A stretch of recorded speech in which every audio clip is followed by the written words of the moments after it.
ಎಲ್ರಿಗೂ ನಮಸ್ಕಾರ. Welcome back to my YouTube channel. ನಿಮಗೆ ತಮ್ಮನೇಲ್ ನೋಡ್ತಿರೋ ಹಾಗೆ ಗೊತ್ತಾಗುತ್ತೆ, ಇವತ್ತು ನಾನು ನಿಮಗೆ ಬಸವನಗುಡಿನ ಕಡಲೆಕಾಯಿ ಪರೀಕ್ಷೆಗೆ ಕರ್ಕೊಂಡು ಹೋಗ್ತಾ ಇದ್ದೀನಿ. ಸೊ ಈ ಪರೀಕ್ಷೆ ಹೇಗೆ ಶುರುವಾಯಿತು, ಇದರಿಂದ ಒಂದು ಸಣ್ಣ ಕತೆ ಇದೆ. ಆ ಕತೆ ಏನಂದರೆ, ಬಸವನಗುಡಿಲಿ ಅತಿ ಹೆಚ್ಚು ಕಡಲೆಕಾಯಿನ ಬೆಳೀತಿದ್ರಂತೆ. ಬೆಳಿಬೇಕಾದ್ರೆ ಪ್ರತಿ ರಾತ್ರಿ ಒಂದು ಓರಿ ಬಂದು ಬೆಳೆನೆಲ್ಲ ನಾಶ ಮಾಡ್ತಿತ್ತಂತೆ.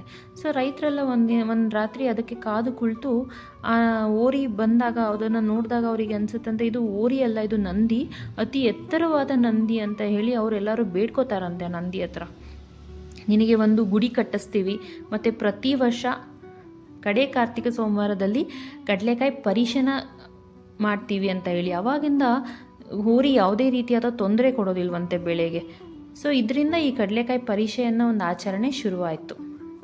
ಸೊ ಇದಾಗಿತ್ತು ಒಂದು ಸಣ್ಣ ಕತೆ. ಸೊ ಹಾಗಿದ್ರೆ ಬನ್ನಿ ಇವತ್ತಿನ ವಿಡಿಯೋನ ಸ್ಟಾರ್ಟ್ ಮಾಡೋಣ.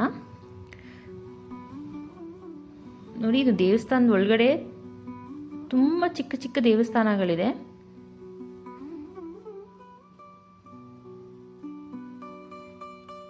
ಇದು ಶಬರಿವನ ಅಂತ ಹೇಳಿ.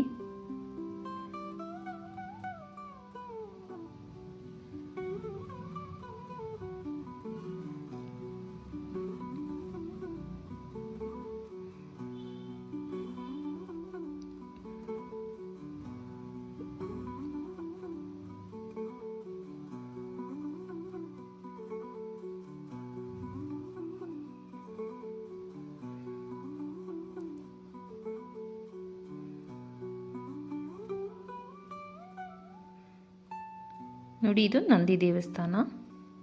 ಈ ನಂದಿ ಬಂದು 21 ಅಡಿ ಉದ್ದ ಇದೆ. ಸೊ ಭಾಳ ಚೆನ್ನಾಗಿ ಅಲಂಕಾರ ಮಾಡಿದ್ರು.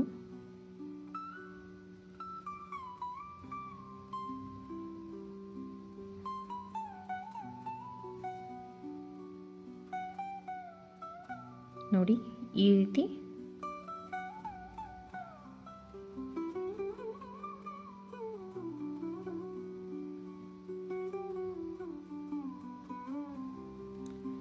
ಈ ರೀತಿ ಕಡಲೆಕಾಯಿ ಮಾರೋ ಥರ ಗೊಂಬೆಗಳನ್ನೆಲ್ಲ ಇತ್ತು.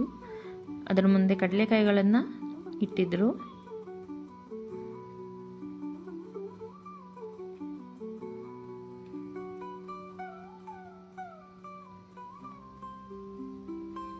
ಸೊ ಬೆಲ್ಲದಲ್ಲೂ ಕೂಡ ನಂದಿನ ಮಾಡಿದ್ರು.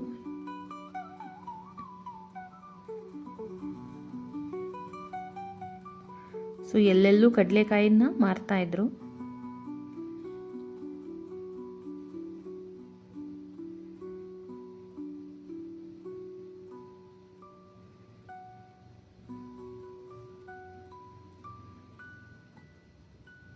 ಸೊ ನೀವೆಲ್ಲ ಹೋಗಿದ್ರಾ ಅಂತೇಳಿ ನನಗೆ ಕಮೆಂಟ್ ಸೆಕ್ಷನಲ್ಲಿ ಕಮೆಂಟ್ ಮಾಡಿ.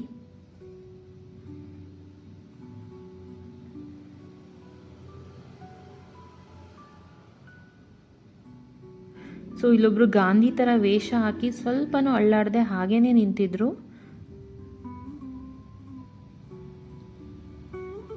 ಮತ್ತೆ ಇಲ್ಲಿ ಬಂದರೆ ಎಷ್ಟೊಂದು ಆಟಗಳಿತ್ತು. ಇದೆಲ್ಲ ನೀವೇನು ಆಟ ಆಡಿದ್ರಿ ಅಂತೇಳಿ ನನಗೆ ಕಮೆಂಟ್ ಸೆಕ್ಷನಲ್ಲಿ ತಿಳಿಸಿ.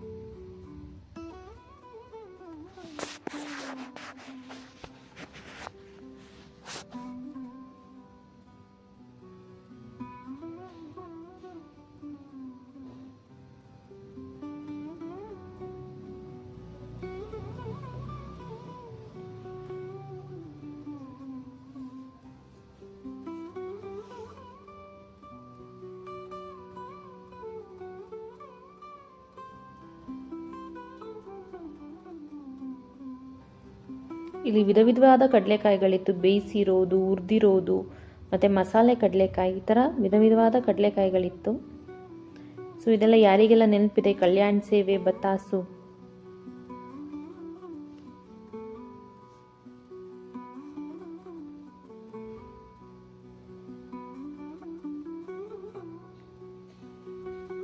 ಕಾಟನ್ ಕ್ಯಾಂಡಿ,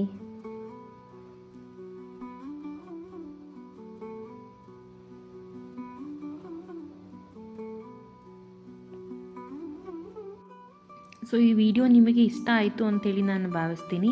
ಹೀಗೆ ಮತ್ತಷ್ಟು ವೀಡಿಯೋಸ್ಗಳನ್ನ ನಾನು ನಿಮಗೆ ಅಪ್ಲೋಡ್ ಮಾಡ್ತೀನಿ. ನನ್ನ ಚಾನಲ್ನ ಸಬ್ಸ್ಕ್ರೈಬ್ ಮಾಡಿ, ಲೈಕ್ ಮಾಡಿ ಮತ್ತು ಕಮೆಂಟ್ ಮಾಡಿ, ಶೇರ್ ಮಾಡಿ.